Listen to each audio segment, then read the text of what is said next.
नमस्कार मंडळी, श्री स्वामी समर्थ. स्वागत आहे तुम्हा सर्वांचं आपल्या मराठी यूट्यूब चॅनलमध्ये. स्वामी महाराजांच्या कृपेने तुमच्या सर्व चांगल्या इच्छा पूर्ण हो, हीच मी स्वामींच्या चरणी प्रार्थना करते आणि आज या नवीन व्हिडिओला सुरुवात करते. तर पहा, उद्या आहे मंगळवार आणि या दिवशी आलेली आहे कार्तिकी अमावस्या.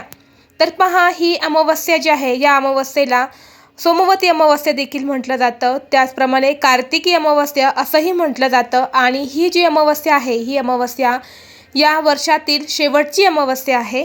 आणि या कार्तिक महिन्यामध्ये येणाऱ्या अमावस्येला दान आणि स्नान या दोन गोष्टींना अतिशय महत्त्व दिलं जातं. या दिवशी आपल्याला शक्य झालं तर आवर्जून पवित्र गंगेवरती स्नान करा. त्याचप्रमाणे जर तुम्हाला पवित्र गंगेवरती जाऊन स्नान करणं शक्य झालं नाही तर घरी काही वस्तू ज्या आहेत त्या अंघोळीच्या पाण्यामध्ये टाकून आपल्याला अंघोळ करायची आहे. म्हणजेच आपण या वस्तू जर अंघोळीच्या पाण्यामध्ये जर टाकल्या तर आपल्याला पवित्र गंगेवरती स्नान केलं इतकं पुण्य जे आहे ते प्राप्त होत असतं. तसेच या दिवशी दान केल्याने आपल्या पितरांना मोक्ष प्राप्त होतो. पितृ हे आपल्यावरती प्रसन्न होतात आणि त्यांची कृपा जी आहे ती सदैव आपल्यावरती राहते. यामुळे आपल्याला आवर्जून या दिवशी आपल्या इच्छेनुसार छोटं मोठं दान जे आहे ते आवर्जून आपल्याला करायचं आहे. तसेच पहा, आज या व्हिडिओमध्ये मी तुम्हाला अतिशय महत्त्वाचा एक उपाय सांगणार आहे. अंघोळीच्या पाण्यामध्ये आपल्याला अशी एक वस्तू टाकायची आहे, यामुळे आपल्यामध्ये असणारी नकारात्मकता जी असेल किंवा काही शत्रुबाधा असेल, करणीबाधा असेल, काही पितृदोष असेल किंवा इतर काही जर आपल्यामध्ये दोष असतील तर ते तुमचे दूर होतील आणि फक्त 1 दिवसांमध्ये तुमची प्रत्येक इच्छा ही पूर्ण होईल. असा हा उपाय मी तुम्हाला आज या व्हिडिओमध्ये सांगणार आहे. त्यामुळे व्हिडिओ हा शेवटपर्यंत पहा आणि चॅनलवरती नवीन असाल तर सबस्क्राईब करा आणि असेच माहितीपूर्ण व्हिडिओ पाहण्यासाठी बेल आयकॉनला प्रेस करा. म्हणजे जेव्हा कधी मी नवीन व्हिडिओ अपलोड करेल त्याचं नोटिफिकेशन सर्वात अगोदर तुम्हाला भेटेल आणि तुम्ही एक पण व्हिडिओ मिस करणार नाही. तर पहा, प्रत्येकाच्या मनामध्ये काही ना काही इच्छा ही असतेच. अगदी माझ्यापासून तर तुमच्यापर्यंत आपल्या सर्वांच्याच मनात इच्छा असतात आणि या इच्छा पूर्ण करण्यासाठीच आपण आपल्या आयुष्यामध्ये भरपूर प्रयत्न आणि मेहनत करत असतो. कधी कधी प्रयत्न आणि मेहनत करून आपल्या इच्छा पूर्ण होतात, पण कधी कधी होतं काय, आपण प्रयत्नही करतो आणि तरीही आपली इच्छा आहे ती पूर्ण होत नाही. अशा वेळी होतं काय, जर आपल्यामध्ये काही नकारात्मक शक्ती असेल किंवा काही शत्रुबाधा असेल किंवा करणीबाधा असेल किंवा आपल्याला पितृदोष लागलेला असेल तर अशा वेळी होतं काय, आपण प्रयत्न आणि कष्ट करूनही आपल्या कोणत्याच इच्छा पूर्ण होत नाही. तसेच आपली कोणती महत्त्वाची कामंही पूर्ण होत नाही. आपल्याला कोणत्या कामात यशही येत नाही. मग ती नोकरी असेल किंवा व्यवसाय असेल, अशा कोणत्याही गोष्टींमध्ये आपल्याला यश मिळत नाही. तर पहा, ही नकारात्मक शक्ती जी आहे ती फक्त आपल्याला दुसरेच लावतात असं नाही. ही नकारात्मक शक्ती आपल्यामधून सुद्धा तयार होत असते. कारण आपण प्रत्येक वेळी चांगलं बोलतो का, नाही. किंवा आपण ज्या ठिकाणी जातो ती जागा प्रत्येक वेळी चांगली असते का, असं नाही. आपणही कधीतरी वाईट बोलतो आणि तीच नकारात्मकता जी आहे ती आपल्यामध्ये राहत असते. आणि तसेच आपण एखाद्या ठिकाणी गेलो, ती जागा चांगली नसते किंवा ज्या व्यक्तीच्या संपर्कात आपण गेलो ती व्यक्ती चांगली नसते. अशा वेळी तिथले जे दोष असतात ते आपल्याला लागत असतात आणि म्हणूनच आपल्याला नेहमी आयुष्यामध्ये काही ना काही अडचणी येत असतात. अगदी पितृदोष लागल्यावरती सुद्धा आपल्याला अनेक अडचणींना सामोरे जावं लागतं.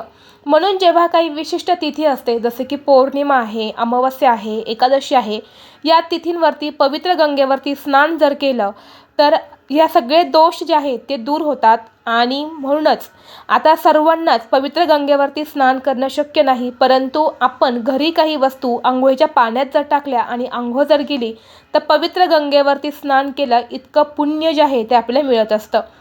तर पहा, तुम्हाला काय करायचं आहे, तर तुम्हाला उद्या संध्याकाळी म्हणजे सोमवारी संध्याकाळी तुम्हाला काय करायचं आहे, एका वाटीमध्ये मीठ घ्यायचं आहे आणि ही जी वाटीमधलं मीठ जे आहे ते तुम्हाला प्रत्येक व्यक्तीवरून ही वाटी जी आहे ना ती तुम्हाला 3-3 वेळा उतरवून घ्यायची आहे.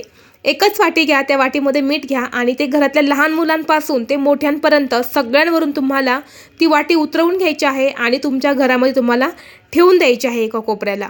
सकाळी उठलं की तुम्हाला काय करायचं आहे, त्यातलं थोडंसं मीठ घ्यायचं, अंघोळीच्या पाण्यात टाकायचं तसंच तुम्हाला त्या अंघोळीच्या पाण्यामध्ये गंगाजल हे आवर्जून टाकायचं आहे, कारण की या दिवशी पवित्र गंगेवरती स्नान करायला महत्त्व दिलं जातं. म्हणून थोडंसं गंगाजल जे आहे ते आपल्या अंघोळीच्या पाण्यात टाकायचं आहे. गंगाजल नसेल थोडंसं गोमूत्र टाका. यानंतर तुम्हाला काय करायचं आहे, जे कापराचं तेल असतं बघा, कापूर तेलसुद्धा असतं, तर ते सुद्धा आपल्या अमावस्येच्या दिवशी अंघोळीच्या पाण्यामध्ये टाकायचं असतं. कारण कापूरचं तेल जे असतं ना, ते अंघोळीच्या पाण्यामध्ये टाकल्यामुळे आपल्याला कितीही कठीण करणी बाधा असेल, कितीही नकारात्मकता असेल, कितीही प्रखर पितृदोष असेल, तर तो नष्ट होतो. म्हणून आपल्याला जे कापूराचं तेल असतं ते थोडंसं टाकायचं आहे.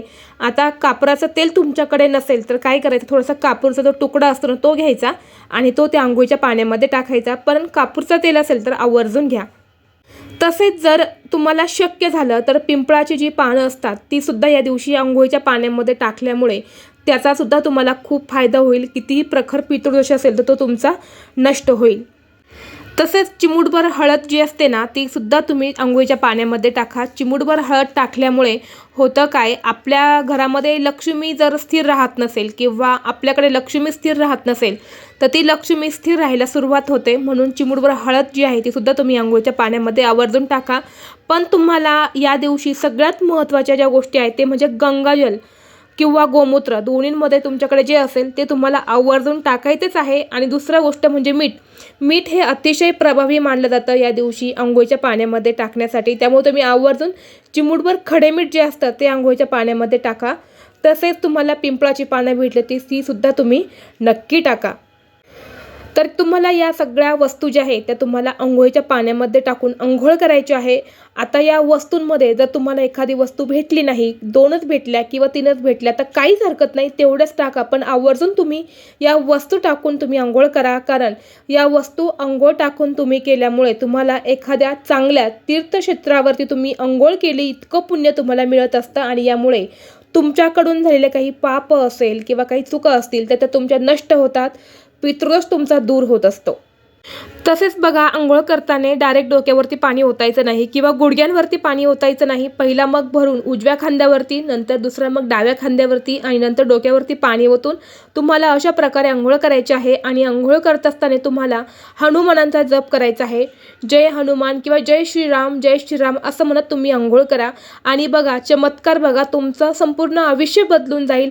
तुमच्या मनातील प्रत्येक इच्छा ही पूर्ण होईल आणि हनुमानांच्या कृपेने तुमच्या मध्ये जेवढी पण काही नकारात्मकता असेल, काही दोष असतील, शत्रुबाधा, कर्णीबाधा तुमचं संपूर्ण नष्ट होईल आणि तुम्ही प्रत्येक क्षेत्रामध्ये अगदी भरभरून प्रगती करशाल.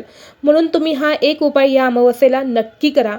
जर तुम्हाला हा व्हिडिओ आवडला असेल तर व्हिडिओला लाईक करा. चॅनलवरती नवीन असाल तर सबस्क्राईब करा आणि असेच माहितीपूर्ण व्हिडिओ पाहण्यासाठी बेल आयकॉनला प्रेस करा.